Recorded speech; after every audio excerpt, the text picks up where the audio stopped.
All right, folks, this is the behind-the-scenes weather model discussion here for Thursday, October the 20th, just before 4 p.m. In fact, we're running just a few minutes late doing this afternoon. But again, hopefully your Thursday is going well. William Cole here in the Storm Studio. Again, this is a behind-the-scenes look at the forecast of the day, right? The data we've been looking at, the raw data we've been looking at as we've gone through the day, and essentially how we put the forecast together for this afternoon, right? So again, if you're looking for the more pretty TV graphics, that is not this segment. This is not something we typically put on the air. We put this on our social media, again, Facebook, YouTube, our Instagram page. So again, if you're seeing it on social media, give us a like, let us know where you're watching from, or leave us a question or a comment below as well. But otherwise, we've got a lot going on heading into the weekend. We're talking about some hotter temperatures, some windy conditions, some fire danger, and then possibly some rain and storm chances. I think they're increasing as we get into the early parts of next week.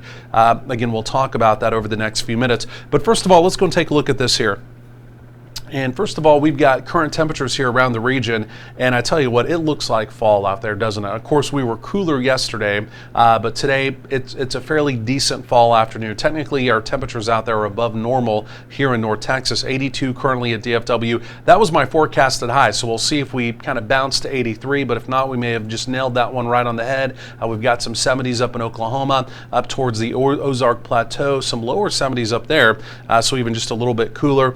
Just one quick peek here at temperatures in North Texas, 70s up along the Red River Valley. Again, you can see some mid-80s showing up in our southern counties. In fact, Hillsborough down in Hill County, currently 88, trying to push 90, but that will be the trend as we head into the weekend. Again, more on that coming up. But let's go and switch over to the raw data here. And first of all, I do want to take a look at just the visible satellite review, right? And this is off the Storm Prediction Center meso-analysis page, and where you're seeing the black and the gray showing up, that is clear sky, that is sunny sky. In fact, across most of the southern plains, most of the deep south, there's no cloud cover, right? In fact, you have to look out into the Gulf of Mexico to find a little cloud cover out there. But again, by and large, most locations today have truly been enjoying those sunny skies, right? That's typically fairly common in fall. Again, cooler temperatures, lots of sun. So it's a fairly classic fall afternoon across the southern plains. From there, I want to look at the overall setup. And this is the 500 millibar chart. And this typically will tell your weather story of what's going on. And what we're looking for here are any dips, any storm troughs, or we're looking for any ridges. Storm troughs typically mean cooler and more active weather. Ridges mean warmer and typically calmer weather. So this is in the mid-levels of the atmosphere, up about 18,000 feet. And again, it's a similar pattern. We've been stuck in this for the last several days. Again, you can see from the Great Lakes region all the way back over through nearly the eastern seaboard, we continue with the big deep storm trough there, right? So it's cooler there, and we've had some active weather that was associated with that, but the frontal boundary has pushed well offshore, right? In fact, it's out in the Atlantic, so all the truly active weather has been pushed out with that. So we just have cooler, quieter weather behind it, very stable air, and that's one of the reasons, even around the nation, we just don't have a lot of active weather today.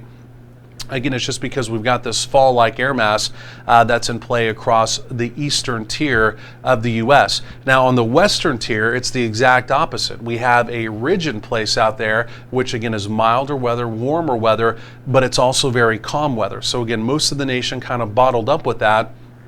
Here in North Texas, we're kind of sandwiched in between both of those, but the ridge just ever so slightly is building in today, and it essentially will into the weekend. But we've got bigger weather changes on the way here in North Texas. I'm going to show you a fairly impressive jet stream storm system that is inbound for Monday, and the timing may be evolving just enough that we may be able to get some rain and storms in the Metroplex and across a bigger portion of North Texas compared to where it really looked earlier today. So again, the overall pattern essentially over the last several days, it is unchanged. And I want to look at the convective outlook here. I always like to look at this as well. It just tells the story around the nation, right? What's going on? And we're starting with day number 1, which is today. And where's the opportunity of rain and storms? So again, as you look at the map, it's all white, right? It's blank. There's none. There's no opportunity, not of just severe weather, but of any thunderstorm activity around the nation. And even as we look at tomorrow, again, it's not just no severe weather, no thunderstorms are forecasted tomorrow. Again, it's just we've got the stable air mass in the east, we've got the ridge in the west, And simply put, it just does not equate to any type of active weather. Getting to day number 3, again, you can see out across parts of the Great Basin, up into parts of the northern Rockies, there could be an opportunity of some rain, some thunder there. Again, parts of Utah would definitely take that. The Great Salt Lake, I don't know if you've seen the latest on that. It's significantly dry. Not that a few thunderstorms would fill that back up, but the Great Salt Lake is really having some big problems out there in northern Utah. Okay, from there, let's just stair step through a couple more days, only for the fact that, again, here in North Texas, we may have our own opportunity of some rain and storms. So right now, as we get into Monday, the Storm Prediction Center is saying it's just not predictable enough yet for them to do anything. So we'll track Monday, because there may be an opportunity of some thunder, maybe even some severe weather here. We'll talk more about that coming up. By the way, factoring into our Monday forecast, say hello to Rosalind. She is now just off the coast of southern Mexico. This is in the eastern Pacific. She's spun up as anticipated, and she is now a tropical storm with winds right around 45 miles per hour. And she's going to come right up through the Puerto Vallarta area really over the next 24 to 48 hours. She's going to be lifting north, and I'm going to show you this coming up. It appears as though as our next storm trough comes out, she's going to get ingested, almost kind of sucked up into it, if you will, the remnants of her, and it may help to offer us an opportunity of some rain and storms. But it all comes down, just like always with the weather, it all comes down to the timing. But the timing appears to be just a little more favorable. So what we're going to do now, we're going to switch over to the raw data. And what I've done, I've made a separate deal here so we can kind of zoom that in just a little bit more. And so what we're looking at here, this again is the 500 millibar chart, right? We're looking at that mid-level section of the atmosphere. We're looking for dips, we're looking for ridges, and we're looking for areas of vorticity, spin, that could potentially give us an opportunity of active weather, right? So the storm system we're currently watching, that I have my eye on, and really everyone in North Texas has their eye on. It's up here now. It's currently in the Gulf of Alaska, right? It's that area disturbed weather there. But as I roll this into motion and take you over the next several days, watch how that dives down and look at that storm trough. See how it turns in essentially to a storm trough in the northwest there, the Pacific Northwest. There it is. And then also watch Rosalind. You can see that little ball coming up right out of the Gulf of Mexico. That would be Tropical Storm Rosalind. And look how everything, and even a storm system that's currently off the coast of California, everything just kind of gets merged together. It's a 1, 2, 3 punch. You see that? 3 different pieces of atmospheric energy, if you will. Look at all that coming together. Where's it come together? Right over North Texas. And that's a fairly impressive storm system that comes through. The only questionable aspect of this is maybe the moisture, right? Any other time of the year you'd see that and you'd say, oh man, something big is cooking here. But we've been pretty well starved for moisture. So we'll look at that coming up. But I do think there's going to be a better opportunity because the timing is a little bit slower with this run of the model of the opportunity of rain and storms. So the model we're looking at here is the European, and typically when you're looking at the medium range, it's the top performing model. And again, earlier this morning, it was a little more progressive. It was a little bit faster, bringing everything through, and it looked like there was a better opportunity of rain and storms off to our east. That's kind of changing its viewpoint now, right? So we'll keep our eye on it. Now, after that here, in just about 8 or 9 days, you can see one other big storm system. It comes out through the Great Plains, but there's still just enough of it there that it's going to impact our weather here in North Texas. Rain chances could be a little bit spottier, but that would also be another cold front associated with that. Quickly, I just want to go through the 850 millibar chart, right? We're looking for any type of air mass change, cold fronts associated with those storm systems. There's our warm up for the weekend, but take a look at that. Here comes that Pacific cold front coming in with that storm system. So you can see that arriving. There's the front coming in. And again, that'll be one of the triggers we look at for rain and storms. You can see we stay cool behind that system. We stay cool behind that system. And then here comes our next front. Here comes that next weather maker. See that? See that next front cutting there through Oklahoma? And that one's looking even cooler. And so the trend on temperatures is definitely going to be down. We'll put raw numbers with that coming up momentarily, right? When we're forecasting, I promise, we don't just look at the greens and the blues. We're going to put some raw numbers with that coming up momentarily. But this just kind of gives us an illustration of what we're looking at, right? This is just illustrating that air mass change. But again, the raw numbers, what that actually means, again, we'll look at that coming up. Let me go and walk you through the precip opportunities now, too. And again, this is the new 12Z run. Again, this is a global model, the Euro. euro that we're looking at, we get 2 distinct runs in, right? Every 12 hours. We get another run every 6 hours, but it reanalyzes itself, right? There's not necessarily new data that it works with, but it just reanalyzes itself. So truly every 12 hours, we're looking at this to get a real gist of what's going on, right? So again, through the weekend, we're completely dry, no concerns there. And we'll just keep running this. And this is the big change. Take a look at that. Where earlier in the day it had rain and storms well off to our east, because the progression now of the storm system has slowed down, right? It's slowed down by about 6 hours.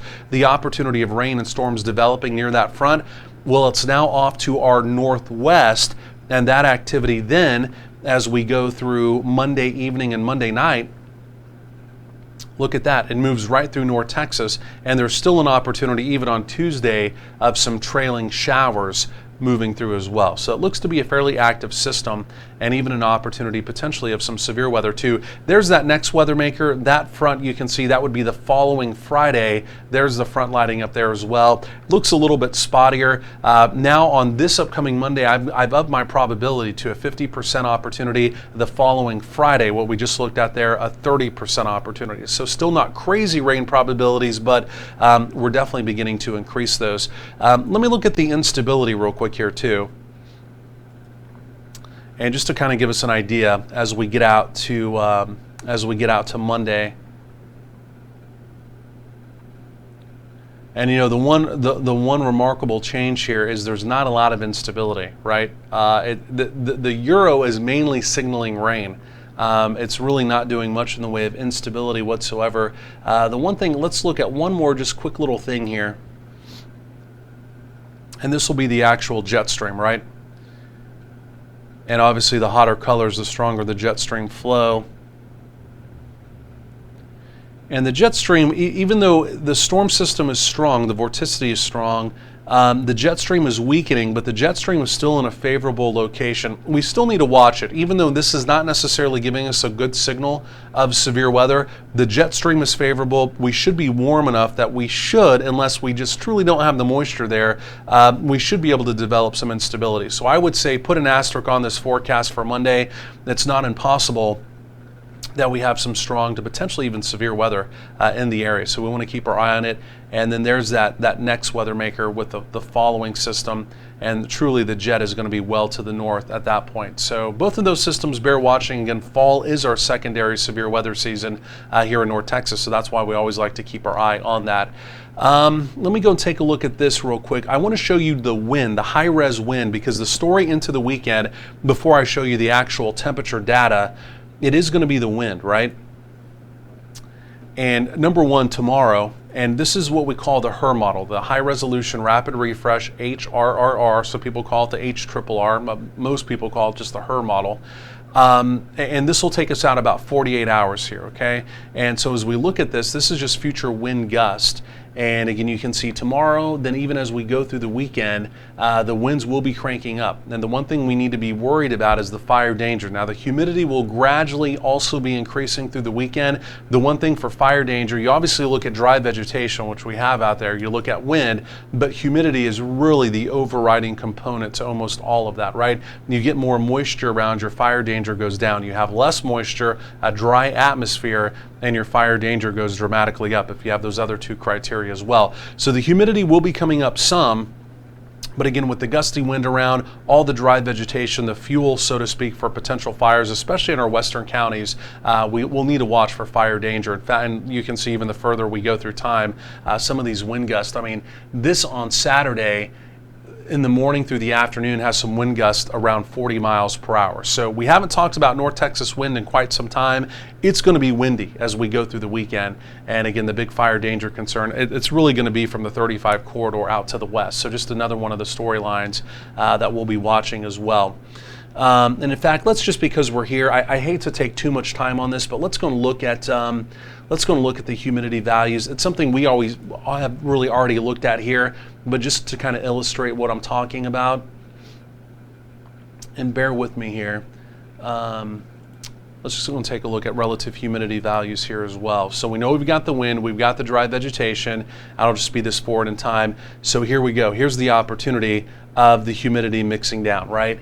And so we'll have some humidity values out west in the 30% range. So I mean, really truly in our western counties, we're most likely going to get to that red flag warning criteria, okay? So here in the Metroplex off to the east, you can see the relative humidity definitely increases as we go through the weekend. 35 west, developing fire danger concerns. Our far western counties could even come up to that red flag criteria, okay? So it's something we'll be watching for sure. Okay, from there, let's go ahead and let's look at the raw data. And let's see what we got. First, this is the Euro. And so this is the temperatures and the lows and also the precip opportunities. And so the Euro, it's even cooler next week as that first front comes through Tuesday, again with rain in the area as well, has us down to 66. We barely rebound the temperatures into the 70s before that next front, the following Friday, knocks us back down into the 60s again. So the Euro is definitely turning a little bit cooler. Let's look at the Blenda models here. And this is truly what I forecast off of, right? The blended models. This takes all of the data from all of the different models, it combines it, it weights it on what performs the best, and it also plugs in the high res data as well. My 12-day forecast is mainly a blend of this with a little bit of the Euro data mixed in as well. So for example, here, again, the temperatures right up around 90 this weekend, mid to upper 80s to near 90. We know that, that's a lock. But now the next big question will be Tuesday. This is advertising 71. The Euro has us in the 60s. Most likely we could be a little closer to the upper 60s with that rain in the forecast behind the front as we go through the day. Then again, this also looks pretty similar to the Euro as well as we get into parts of next week with highs there back in the mid 70s. So that would essentially be, again, your high temperature forecast there. Overnight lows only dipping into the 50s, so we don't necessarily, at least in the Metroplex, have another one of those big chilly mornings where we get temperatures down in the 40s or around the area into the 30s, right? So none of that showing up at this point in time. So we're tracking a lot going into the weekend, right? So we've got wind, we've got warmth, we'll almost call it heat heading into the weekend, and again, we have the opportunity of fire danger as well. And again, from there, we have the opportunity of rain and storms early next week, and then maybe another opportunity of rain and storms further on down the road. Let me show you my 12-day before we get off of here. And just so we can kind of put all of that into context. And so there it is. So again, you can see Monday, 50% opportunity of rain and storms. Showers around on Tuesday, maybe even a little more likely of showers now on Tuesday. Again, you can see temperatures near 90 as we go through the weekend. There's the trend down early next week. And then there's that next opportunity with the next front Friday. And I'm telling you, the temperatures there the following weekend, we may also need to begin to trend those down as well. So otherwise, folks, thanks for joining us here on the weather model discussion. Again, we'll do this again tomorrow. Again, be sure to give us a like, leave us a comment below. And of course, if you want your full forecast TV style, be sure to tune into our channel as well. And remember, that's on Roku, Apple, Amazon Fire TV, and of course also on our free mobile app. Otherwise, have a great rest of your Thursday afternoon.